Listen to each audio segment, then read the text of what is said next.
आपसे कुछ देर पहले बहरहाल कालारम जिसे कहा जाता था उसके तहरीक लब्बैक के सरबरा हाफिज़ साद रिजवी को रिहा कर दिया गया है।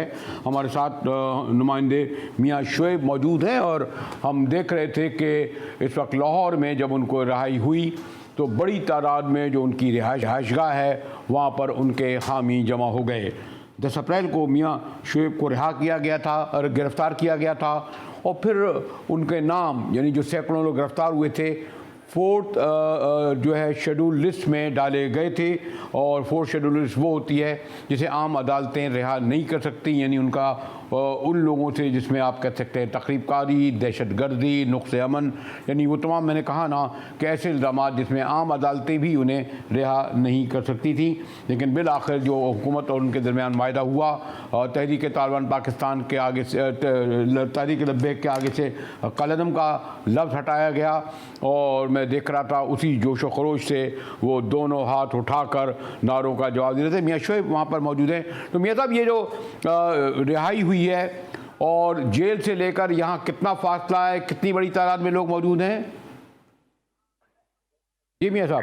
जी बिल्कुल बरेलवी साहब, बहुत शुक्रिया। मैं इस वक्त मरकज बैग के बाहर मौजूद हूँ। जैसे ही रिहाई का ऐलान हुआ तो तकरीबन यहाँ से अगर कोर्ट लगभग जेल का जो फासला लगाए वो तकरीबन यहाँ से 10 से 12 किलोमीटर का ये फासला है।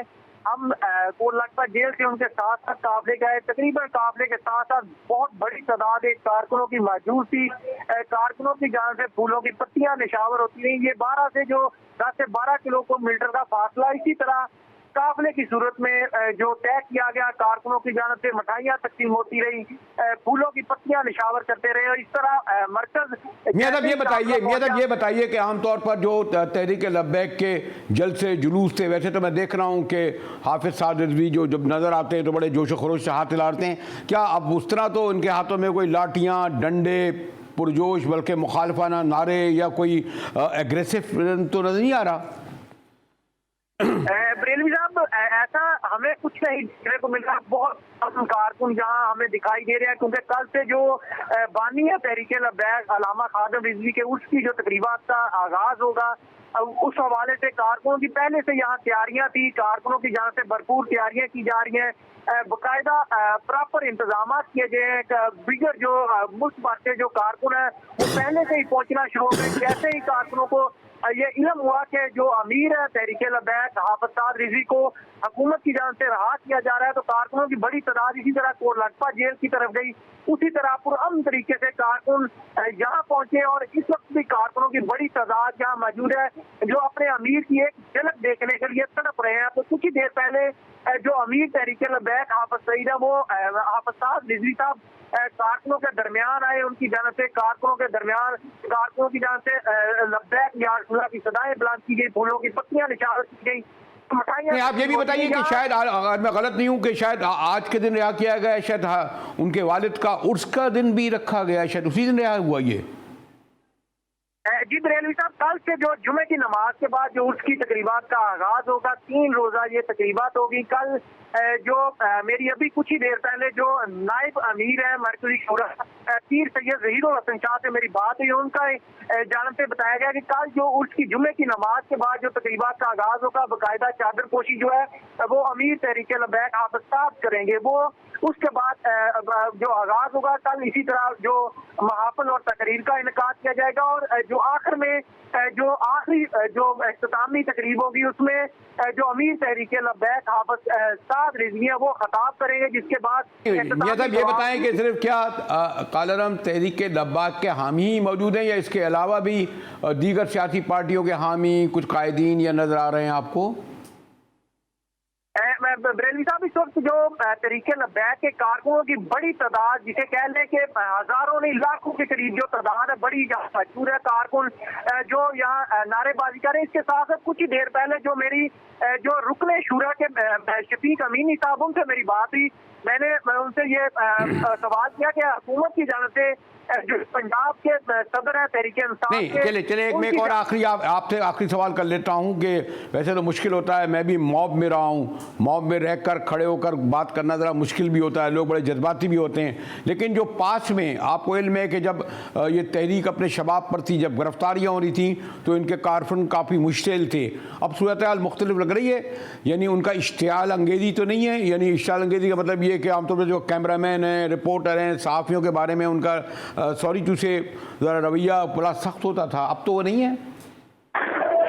बरेली साहब, अगर अभी बात करूं तो मैं, क्योंकि पहले भी हम कवरेज के लिए आते रहे हैं, इंतहाई फ्रेंडली जो रवैया है मीडिया के साथ यहाँ देखने में आ रहा है। किसी किस्म की कुछ ही देर पहले जो नायब वजीर है वो उन्होंने मीडिया से भी टॉक की, और रुकने जो शुरा है अमीर हाफिज शफीक अमीनी साहब हमें बता रहे थे कि लाहौर में अल्लामा खादिम हुसैन रिजवी की साहिबजादे की रिहाई की बहुत बड़ी तादाद में लोग मौजूद हैं, और हम अपने मौजू की तरफ आएंगे जो अभी भी जिस पर गुफ्तगू बहस बल्कि महादाराई जारी है कि हुकूमत ने गो के अपनी एदादी अक्सरियत से वोटिंग मशीन समंदर पाकिस्तानियों का बिल तो पास करा लिया, लेकिन ना सिर्फ ये कि अपोजिशन ने उसको तस्लीम नहीं किया है बल्कि सुप्रीम कोर्ट में जाने का कहा है। आज भी एहतजाज जारी था, लेकिन हमारे साथ जमशेद चीमा साहब होंगे तहरीक इंसाफ के, कादिर मंदोखेल पीर पार्टी के, और सेनेटर कामरान मुर्तज़ा JUI के, मगर इनसे गुफ्तगू करेंगे एक मुख्तसर से वक्फे के बाद।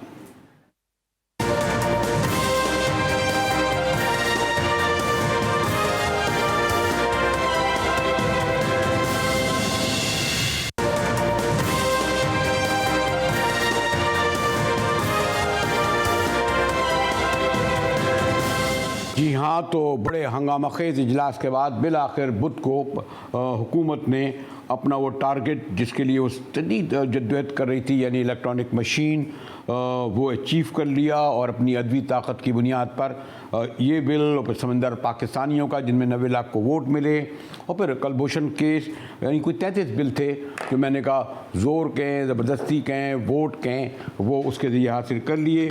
अपोजिशन को बहरहाल अपनी हार का इल्म था, लेकिन बहरहाल उन्होंने हंगामाराई की, पूरी अपनी मौजूदगी का एहसास दिलाया, और अब वो कहते हैं कि सुप्रीम कोर्ट में जाएंगे, इंतखाबी नताज तस्लीम नहीं करते। हमारे साथ सेनेटर कामरान मुर्तज़ा साहब मौजूद हैं जमीयत उलमा इस्लाम के, फिर हमारे मोहतरम जमशेद चीमा साहब तहरीक इंसाफ के मौजूद हैं, और पाकिस्तान पीपल्स पार्टी के कादिर मंदोखेल साहब। एक तो ये देखिए कादिर मंदोखेल साहब को कौमी असम्बली में मैंने तो मना नहीं किया, कौमी असम्बली में तो कह दिया गया है वो नहीं आए। अब स्टूडियो के दरवाजे खुले रखिएगा ना, मुझ पर ना आ जाए कि मैंने रुके ना किया। चले पहले क्या ख्याल है चीमा साहब, ये जो कुछ आप लोगों ने जिस तरीके से हुआ है, आखिर तक इत्तेहादियों आपके थे वो इधर उधर हो रहे थे, और फिर वही मुझे लग रहा है कि हथकंडे इस्तेमाल कर रहे थे, जैसे हर वक्त वोटिंग के वक्त होता है, अपने मुतालबात रख देते हैं, आप उनके सामने झुक जाते हैं, ये सब मिल जाते हैं, और काफ़ी बार्गेन करने के बाद लगता है कि इस बार आप वोट पूरे कर सके, यानी तहरीक इंसाफ। चीमा साहब नहीं, वो इसमें बरेलवी साहब आपको पता है कि हमारी थिन मेजॉरिटी है, और थिन मेजॉरिटी में जो लफ्ज़ इस्तेमाल होते हैं तहफ़्फ़ुज़ात और खदशात, तो तहफ़्फ़ुज़ात जो हैं वो बढ़ जाते हैं, जो मुशावरत का लफ्ज़ है वो बहुत ज़्यादा इस्तेमाल होता है अगर मेजॉरिटी थिन हो।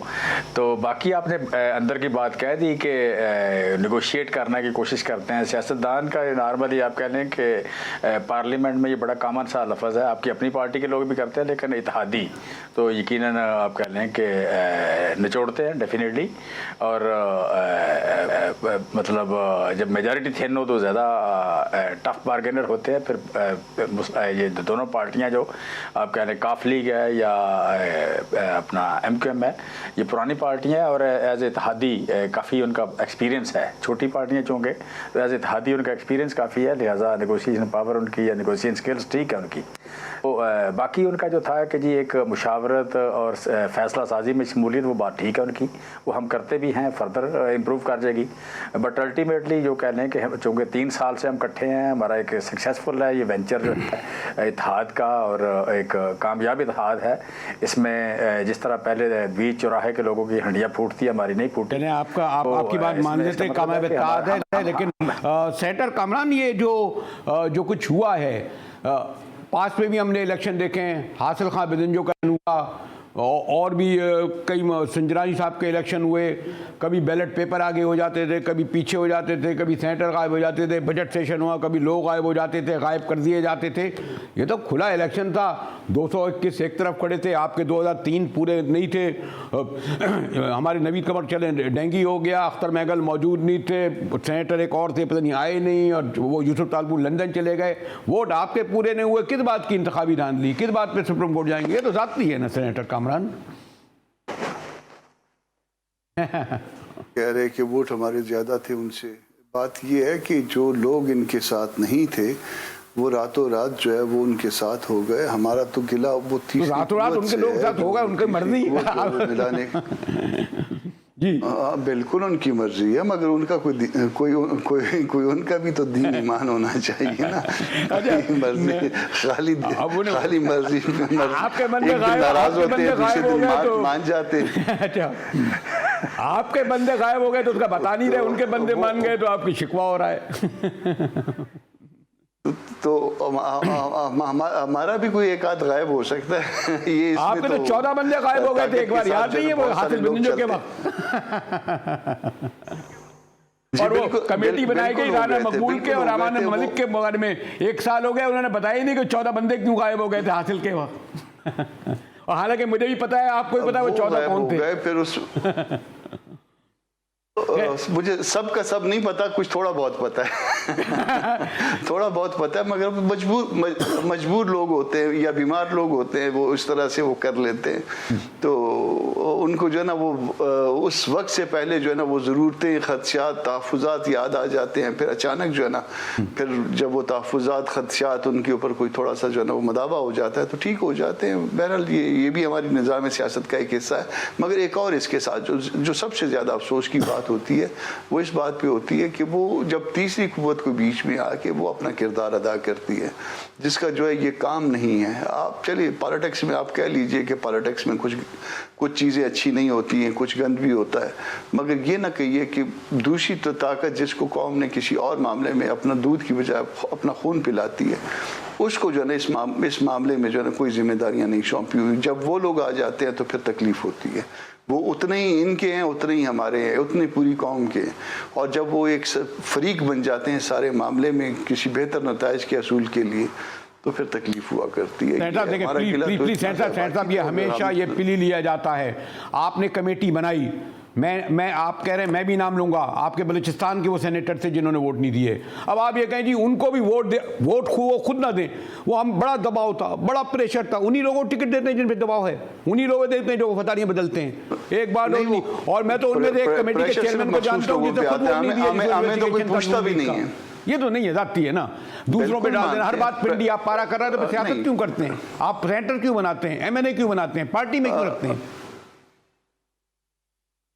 ये भी एक तल्ख हकीकत है कि बाज़ लोग जो है ना वो इलेक्टेबल होते हैं, जो बाज़ लोग जो है ना वो गुज़श्ता 100 साल से 50 साल से जो है ना उनकी चलती आ रही हैं।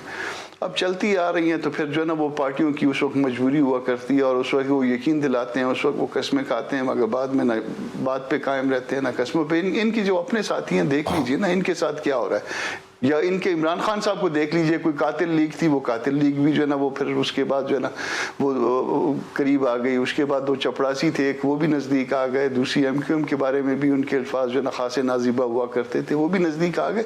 तो पॉलिटिक्स की यकीनन अपनी मजबूरियाँ हैं, बाज़ चीज़ों पर आप तनकीद कर सकते हैं और जायज़ तनकीद है, मगर इसके साथ साथ जो है ना वो ऐसे मामलात हैं जो नज़र नहीं आते मगर इसके बावजूद नज़र आते हैं। नज़र तो हमें भी आते हैं चीज़ें, जैसे हमारे चीमा साहब आपकी पार्टी एक 4 बैसाखियाँ MK के लिए, बल्कि अब तो सेनेटर मिला के उनके लिए क्या क्या नहीं करते, काफ लीग के लिए पता नहीं आखिर वक्त कामिल अली आगा परसों कम से कम 4 चैनल पे कह रहे थे अभी तक हम मुतमईन नहीं है, अभी तक बातचीत पूरी नहीं हुई है, अभी भी हम कुछ सोच वोट में, हालांकि मामला तय हो चुके थे।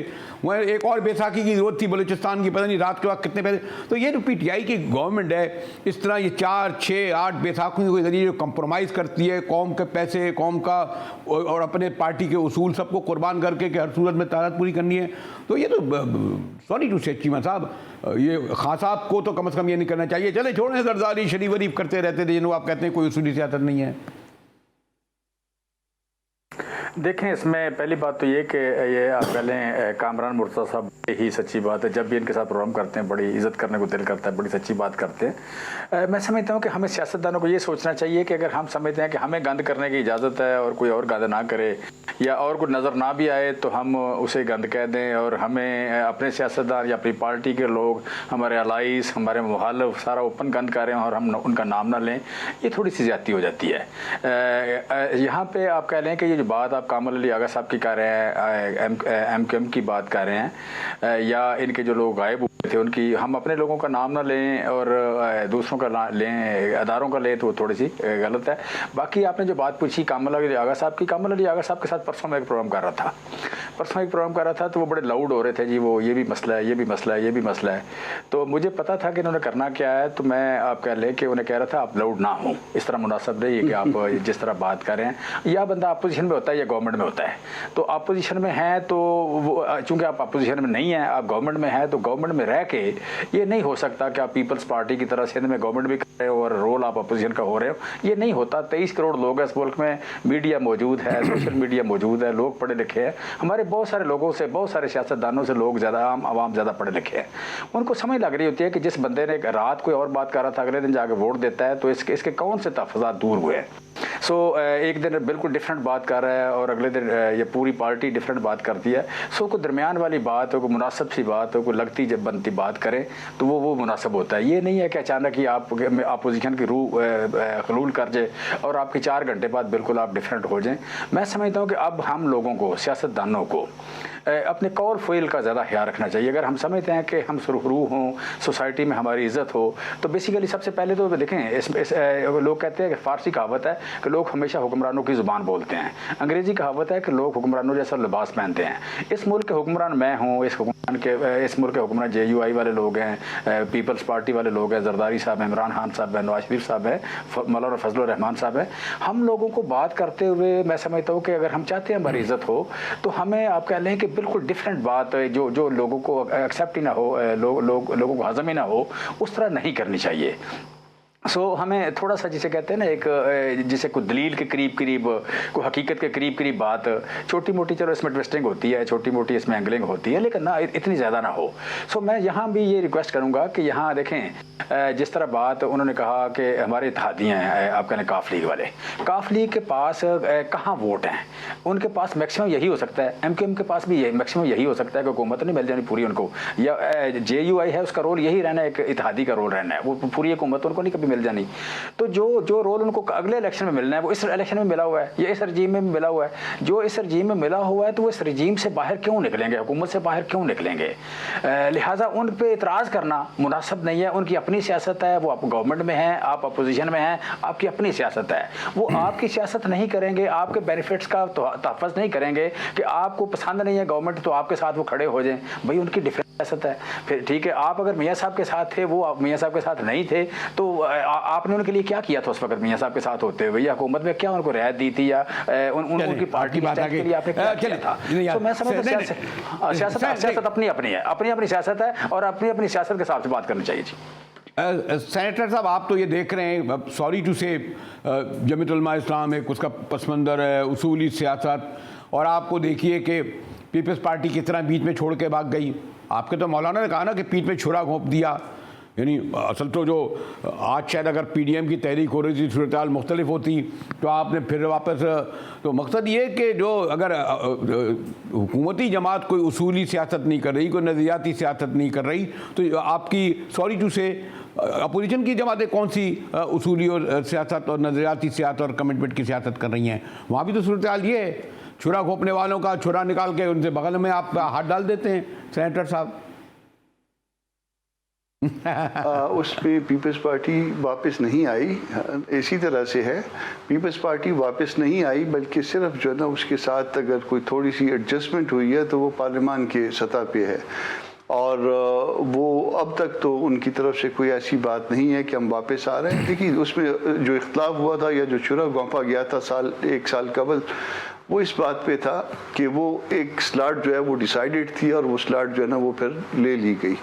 अब वो स्लाट किसकी थी? स्लाट वो नून लीग की थी। अब जिसकी स्लाट ले ली गई थी तो अब उन्होंने अगर माफ़ कर दिया तो फिर हम कौन होते हैं कि बीच में बोलने वाले। तो वो इनफैक्ट जो है ना वो प्रॉब्लम उन दोनों के दरमियान क्रिएट हुआ था और वादा खिलाफी एक हुई थी। एक तयशुदा अमर को जो है ना दोबारा नए सिरे से, और वो गवर्नमेंटल जो है वो जो इनके इत्तेहादी हैं यानी बाप पार्टी वाले जो उसमें इनके साथ भी हैं, इनके खिलाफ भी हैं, जो अपोजिशन में भी हैं, और जो उनके वोट जब ज़रूरत पड़ती है तो उनको दे भी देते हैं। तो उनके वोटों से उस वक्त उनको अपोजिशन लीडर बनाया गया था। हमने उस पर एतराज़ किया था कि ये गैर मुनासिब बात है। अब भी जो है ना उनका एक स्टांस था कि जी नहीं, इसमें सब कुछ टॉपल हो सकता है। हमारा पहले से ये था कि हमने बात नहीं करनी, मगर पीपल्स पार्टी और बाकी नून लीग, क्योंकि आप नंबर गेम है, हमारे पास नंबर, हम 5 लोग हैं सेनेट में और 15-16 लोग हैं हम नेशनल असम्बली में। तो जब हम इस स्ट्रेंथ के साथ बैठे होंगे तो हम अपने कद के बराबर बात कर सकते हैं। चलते थे हल्की सी बात बता नहीं है, दिलावर ग्रुप क्या है, ये कहाँ गया, कौन है ये दिलावर ग्रुप सेनेट में? ये बाप पार्टी है ना दिलावर को। हाँ, बाप ये अपोजिशन में भी हैं और हाँ, ये बाप हैं। उनको पहले फिर उनको पाप बनाने की भी कोशिश की थी पी से, मगर फिर वो मंसूबा जो है ना वो चेंज हो गया। वो रीज़न थी उसकी, पहले बलूचिस्तान अवामी पार्टी थी और फिर उसके बाद पाकिस्तान की सतह पे लाना था। अच्छा। वो मंसूबा साजों ने उनके लिए ये मंसूबा भी तराशा था। अब दिलावर साहब हालांकि मेरे दोस्त हैं, मेरे क्लाइंट भी रहे हैं चलता है सारा कुछ अब इस मुल्क में। अब क्या बाप के बाप तो वही है ना, वैसे वो तो नहीं बदले ना वो बाप के बाप हैं जी, बल्कि जो बाप के बाप हैं वो जो दिल करे उनका वो करें बस। खैर ये तो खैर जरा लाइटर में कुछ कर रहा था, लेकिन मैं ब्रेक के बाद ये ज़रूर अपने मालूम करना चाहूँगा मेहमानों से और ख़ास तौर पर सेनेटर साहब से कि भाई जब चलो खुफिया बैलेटिंग हो, बैलेट पेपर का मसला हो, ये तो खुलेआम वोटिंग में धांधली का इल्ज़ाम और सब नज़र आ रहा था। ये यकीन नहीं किया जब अपने लोग संभाले नहीं गए। तो बहरहाल सुप्रीम कोर्ट में चैलेंज, ये जो बिल पास हुए हैं ठीक है, इसमें बहस हो सकती है कि ये EVM का किस हद तक जो है काबिल अमल होगा, ला भी सकेंगे नहीं ला सकेंगे, इतना महंगा क्यों लाया जा रहा है, इस पर गुफ्तगू करेंगे। एक ब्रेक के बाद हमारे साथ रहिएगा।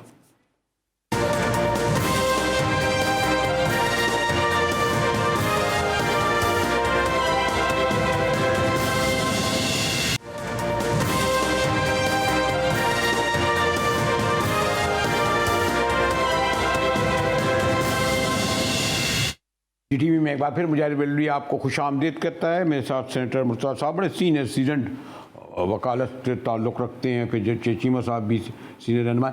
अगर सेनेटर साहब एक अजीब बात है कि आमतौर पर लोग ये शिकायत करते हैं कि पार्लियामेंट इलेक्टेड नुमाइंदों की होती है, तो हम ये काम करने भी चाहिए, उनमें फ़ैसले होते हैं। हर बार आप जो है इस बार अब इसका भी आप मलबा डालते हैं सुप्रीम कोर्ट पे, यानी आप लोग जितने भी अवामी मसाइल हैं कोर्टों को अपने केस भुगताने दें। ये जो सियासी मसाइल लेकर जो आप अदालतों के पास जाते हैं, फिर अभी वो वावेला भी करते हैं जी वो जस्टिस निसार ने ये कर दिया और ये कह दिया कर दिया। तो ये जो इंतखाबात हुए आपके सामने हुए, अगर कहते हैं आप धांधली हुई है तो उसी फोरम पर एहतजाज होना चाहिए, सुप्रीम कोर्ट में ले जाने वाली क्या बात हो जाती है हर सियासी मसले को सुप्रीम कोर्ट पे। और अल्लाह माशाल्लाह आप इससे ज़्यादा जानते हैं, हमारी कोर्टों का कोई बहुत मिसाली तारीखी किरदार तो नहीं रहा ना सेनेटर मुर्तज़ा? देखिए हम सब का किरदार कोई तारीखी नहीं रहा। उसकी रीज़न्स हैं। उसकी रीज़न ये है कि ये हमने बहुत अरसा ग़ुलामी में गुजारा। उससे पहले भी जब भी जो है इस खत्ते में गैर मुल्की हुक्मरान आते गए, ज़ोर से कब्ज़ा करते गए और आके फिर किसी न किसी तरह से लोगों को महकूम बनाते गए। ये अलग बात है कि जिन्होंने महकूम पहले बनाया था वो मुसलमान थे और मुसलमान फिर यहाँ बस गए और बसने के बाद उन्होंने इसको अपने मुल्क के तौर पे वो कर लिया। तो इसलिए जो ना वो उसको हम जो ना उस निकाल देते हैं। मगर उसके बाद जो अंग्रेज़ की ग़ुलामी थी, उस ग़ुलामी ने जो ना वो हमारे ज़हनों पे बहुत बड़ा असर डाला हुआ है और उस असर से हम शायद अब तक भी नहीं निकल पाए। इसीलिए जो है ना वो जो कुछ इस मुल्क में अच्छी बुरी बातें होती हैं या हम जो ना बाज़ जगह पे जहाँ पे नहीं दबना चाहिए वहाँ पे भी दब जाते हैं, या शायद हमारे अंदर कोई प्रॉब्लम है, कोई साइको प्रॉब्लम है, वो उसकी रीज़न जो ना मुझे आज तक यही नज़र आई है, वो ग़ुलामी का जो इरा था हमारे दरमियान, शायद वो बाप दादा से एकेडमिक बात हो गई ना सेनेटर। लेकिन तो सीधी साफ बात तो ये है ना कि पार्लियामेंट के फैसले पार्लियामेंट में हो, जजों के पास आप लेके क्यों जाते हैं? अभी भी आप कह रहे हैं हम जज के पास जाएंगे, वो क्या करेगा, गिनती दोबारा कराएगा? नहीं, हाँ, अब इसमें मैं अब एक दोस्त से पहले भी बात हो रही थी। अब अगर आपको दस्तूर कोई हक देता है, फ़र्ज़ कर लीजिए कि कोई ऐसी कानून साजी हुई है जो against the injunction of Islam है, तो दस्तूर ने अगर आपको हक दिया है कि वो शरीयत कोर्ट के पास मामला ले जाएं, तो आप ले जा सकते हैं। इसी तरह आर्टिकल 8 जो है ना आपको ये हक देती है कि कोई कानून साजी अगर आप ये समझते हैं कि दस्तूर के अंदर जो नॉर्म्स हैं उसके अगेंस्ट है, तो आप उसको जो ना सुप्रीम कोर्ट में भी ले जा सकते हैं, हाई कोर्ट में भी चैलेंज कर सकते हैं। तो जो चीज़ जो हक आपको दस्तूर ने दिया है, वो आप जो है ना वो रास्ता इख्तियार कर सकते हैं। पहला रास्ता हमारे पास इख्तियार करने का यहाँ पार्लियामेंट के अंदर अपोज करना था, वो हमने अपोज कर दिया। दूसरा रास्ता जो है वो अदालतों में जो है ना वो उसकी कॉन्स्टिट्यूशन के साथ जो आर्टिकल 8 का जो वो है उसके ऊपर जो है उस पैरामीटर पे हमने उसको चैलेंज करने का है। अगर फ़र्ज़ कर लीजिए कि दस्तूरी रास्ते बंद हो जाते हैं कहीं किसी जगह पे भी, तो फिर उसके बाद आप समझ सकते हैं कि फिर तीसरा रास्ता क्या हुआ करता है। कोई चीज़ कोई ताकत के साथ कोई वो रुक तो नहीं जाएगी ना। ये चंद लोग अगर इसको ताकत के साथ रोक रहे हैं और इस सारे मामले को हाईजैक कर रहे हैं, तो ये कब तक होंगे? कि सियासी पार्टियां जो है ना मामलात को दस्तूरी शक्ल में आगे लेके चलती हैं, पहले पार्लियामेंट में रजिस्ट करती हैं, फिर अदालतों में रजिस्ट करती हैं। मगर एक चीज़ आप सोच लीजिए कि अगर ये मामला चला गया पब्लिक के हाथ में और एन इलेक्शन के दिन चला गया और इस बात पर कोई अगर कोई बड़ा कोई हादसा हो गया खुदा न खास्ता, तो इसका अंजाम जो है ना वो शायद इस गवर्नमेंट को जो है ना वो शायद समझ में नहीं आ रहा, या कम से कम इस स्टेज पे नहीं आ रहा। मगर इस बात को याद रखिएगा चीमा साहब, मैं तो फिर इसरार यही करूंगा कि पार्लियामेंट के फैसले या सियासी जमातों के फैसले सियासी जमातों के अंदर ही करना चाहिए, ना तीसरी कुव्वत को दें, ना सुप्रीम कोर्ट को भी लाएं। जैसे मैंने कहा कि माशाल्लाह कोई बहुत अच्छा किरदार तो नहीं रहा, मिसाली किरदार तो नहीं रहा। कौन सा ऐसा बेचारा चीफ जस्टिस है जिस पे अपोजिशन या हुकूमत उससे वो मुतरज़ ना हुई हो? तो पार्लियामेंट अवामी जैसा भी ये इदारा है ना, यही सब फैसले होने चाहिए ना। क्यों चीमा साहब?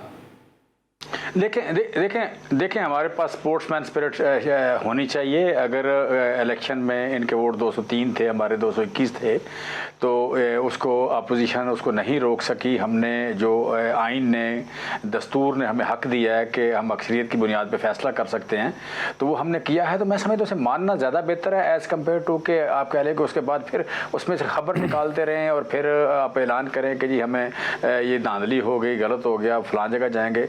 और फिर उसके बाद मुझे इस बात का थोड़ा अफसोस हुआ सेनेटर कामरान साहब की बात का, कि कामरान मुर्तज़ा साहब जो बात कर रहे हैं कि अवाम के हाथ में चला जाए। भाई आप किस किस्म के जमहूरी लोग हैं कि आप मतलब आइन के पाबंद हैं, पार्लियामेंट के फ़ैसलों को मानते हैं, अदालतों को फ़ैसलों को मानते हैं। आप कह रहे हैं कि पार्लियामेंट में आपकी अक्सरियत साबित नहीं कर सके, लिहाजा पार्लियामेंट ने अप्रूव कर दिया। फिर अदालत में भी आपको रिलीफ नहीं मिलता, तो आप लोगों को प्रोवोक करेंगे कि वो जाके लोग इसके बुनियाद पर वोटिंग ना होने दें। मतलब ये बड़ी अजीब सी बात है कि आप ना अदालत को मान रहे हैं, या अदालत के किए हुए फैसले को मान रहे हैं, ना पार्लियामेंट को मान रहे हैं। और पार्लियामेंट का सारा दिन आप आइन, दस्तूर, पार्लियामेंट उसकी बात करते हैं। मैं समझता हूँ कि ये आप कह लें कि जो है ना जमहूरी रवैया वो बड़ा ज़रूरी है। जिस रवैये की सारा दिन आप दुहाई देते हैं कि अपोजिशन गवर्नमेंट के पास होना चाहिए, वो गवर्नमेंट के पास तो है, लेकिन आप उसको मानने को तैयार नहीं। मैं चीमा साहब कोई किधर पूछ लूँगा, मुझे कंक्लूडिंग करना है जी। कामरान साहब कोई तरह से जो ये बता रहे हैं हमारे चीमा साहब पूछ रहे हैं, कोई तरह था सेनेटर साहब? देखिए, जमहूरी रवैया मैं बिल्कुल इस जमहूरी रवैये के साथ चलने के लिए तैयार हूँ, मगर ये दूसरों के साथ तीसरी कुव्वत के साथ मिल के मेरा हाथ ना मरोड़ें। जिस दिन इन्होंने मेरा हाथ मरोड़ना तीसरे कुव्वत के साथ मिलकर बंद कर दिया, बिल्कुल जो है ना हम हर चीज़ को मानेंगे, हर चीज़ को तस्लीम करेंगे। हम कहते हैं कि आप और ये हम आए सब मिल के कसम खाते हैं कि सबज किताब में जो लिखा है उस पर वो करेंगे, और कहीं बाहर से जो ना इधर उधर से मदद नहीं हासिल करेंगे गैर जमहूरी तरीके से। अगर जिस दिन हमने इसको वो कर लिया, सब लोग इस दस्तूर के अंदर चलेंगे। मसला ये है कि कोई आप दस्तूर तोड़ते हैं तो उसके ऊपर कोई उफ नहीं करता। अगर कानून तोड़ता हूँ तो उसके ऊपर जो ना वो प्रॉब्लम शुरू हो जाता है। या मैं दस्तूर तोड़ने की बात नहीं करता, या मैं कहता हूं कि दस्तूर पे अमल किया जाए, तो उस पर प्रॉब्लम शुरू हो जाता है कि जी आपने फलां की तरफ उंगली क्यों उठाई। भाई फलां की तरफ तो उंगलियां खुद ब खुद उठ रही हैं, फलां खुद एहतियात करे कि उसकी तरफ उंगलियां ना उठे। उसका मफाद तो जिम्मेदार नहीं है सेनेटर साहब, इसका जिम्मेदार एक तो नहीं है। लेकिन देखें मुजाहिद साहब एक मिनट, मेरा सवाल ये है कि हम अपना किया हुआ गंद किसी और पे क्यों डालते हैं? ये रवैया हमने कहाँ से सीख लिया कि हम हमारे अपने सेनेटर, हमारे अपने एमएनएस, हमारे एमपीएस पैसे ले लें, वो वोट डालने ना जाएं, वो गायब हो जाएं, पार्टी बदल लें, लोटे बन जाएं, हम उनका नाम भी नहीं लेते, उनको पार्टी से निकालते नहीं है, अगली बार टिकट भी दे देते हैं, और जो लोग हमें नजर नहीं आते, जिनका किरदार नजर नहीं आता, उनका नाम लेके तो हम अपनी सारी गलतियां, अपनी सारी आपने एक ऐसा मौजूद छेड़ दिया है, ये तो इधर भी है उधर भी है, जिस पर एक अलग प्रोग्राम रखना पड़ेगा। मुझे कहा जा रहा है मोहतरम मेहमानों का शुक्रिया अदा करते हुए आपसे इजाज़त लूँगा। बड़ी माजरत कि मेरे लिए सेनेटर मुर्तज़ा और मोहतरम चीमा साहब काबिल एहतराम है, लेकिन कैमरे के पीछे से कहा जा रहा है कि मेरे पास वक्त इतना ही है कि मैं आप लोगों से शुक्रिया अदा करके इजाज़त लूँ।